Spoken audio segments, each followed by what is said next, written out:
three other friends, at least what we have in the photograph. And they were young white teenagers. He was the only black teenager. And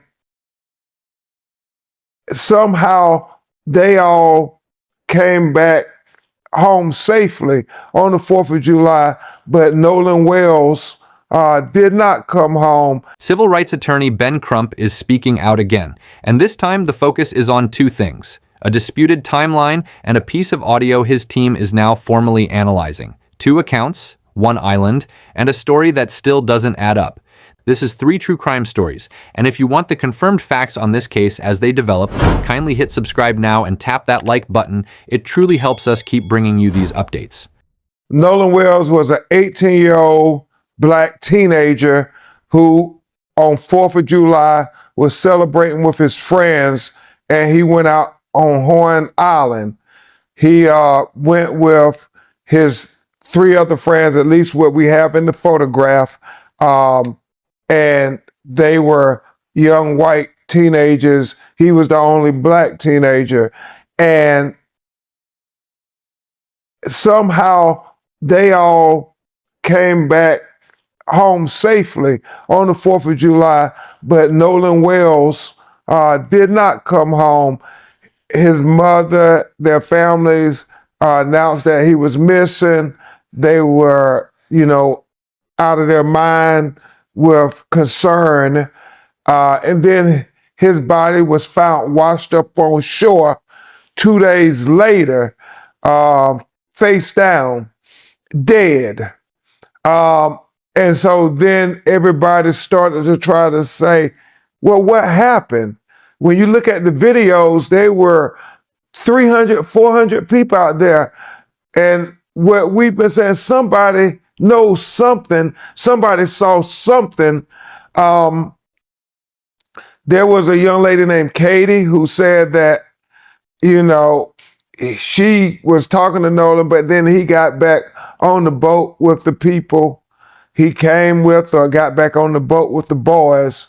And the boys who were on the boat with him said, Nolan said he was going to stay behind with Katie, and that he was not going to go back with them. One of the things that has been bewildering is the fact that if he says he's going to stay behind, why doesn't an 18-year-old get their cell phone? If they're not going to go with the boat, why would they leave it with them? His mother, called his phone 3 times, got no answer after they started getting concerned.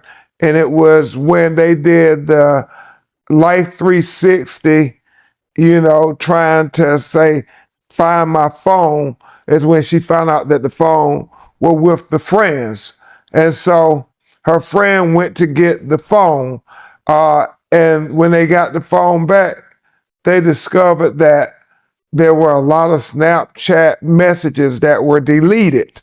They also found that there were some texts deleted. So that was very concerning to them as they're trying to figure out, what happened to my child? Our child is dead and we have no answers. Nobody's telling us anything. And so it became just an incredibly painful ordeal for them trying to find out what happened to Nolan Wells. And then America became engaged in this matter because it wasn't adding up to anybody. He says, I'm going to stay behind, but he leaves his cell phone. He doesn't have his car keys.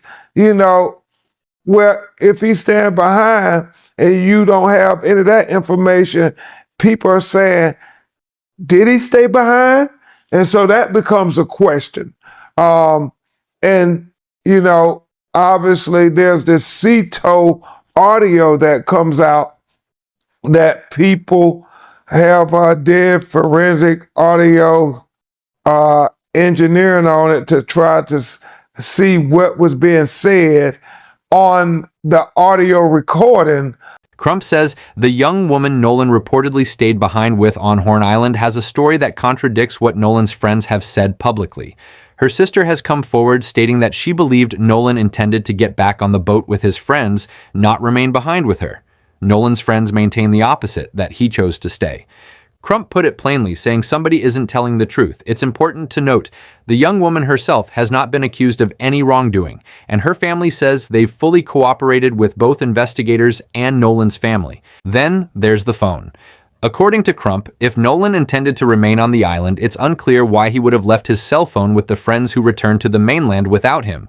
His mother reportedly called that phone multiple times with no answer and eventually used a location-sharing app to discover it was still with the group. When the phone was returned, the family says they noticed messages appeared to be missing, though this has not been confirmed through any official forensic examination. Now, Crump is addressing the enhanced emergency call directly. He's confirmed that his legal team has retained their own audio engineering experts to analyze the recording independently, separate from any version circulating online. Their goal is to determine, through forensic methods, whether the disputed background phrases can actually be verified rather than left to public interpretation. On the medical side, Crump reiterated that the independent autopsy found discoloration in the soft tissue at the back of Nolan's skull. Cause and manner of death remain officially undetermined, and in a development separate from the autopsy or the audio, reports indicate the FBI is now investigating threats made against witnesses and officials connected to this case, a sign of just how much public attention this story continues to draw.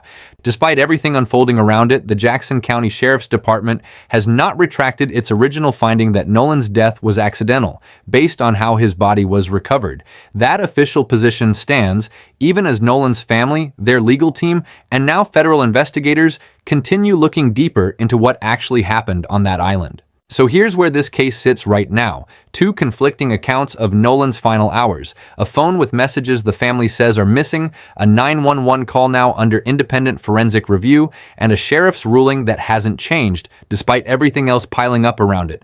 We're going to keep following this story as new information comes out because this family deserves real answers, and so do you. If you want to be here for the next update, whether it's the audio analysis, the toxicology results, or the official autopsy, make sure you're subscribed to 3 True Crime Stories and leave a like before you go.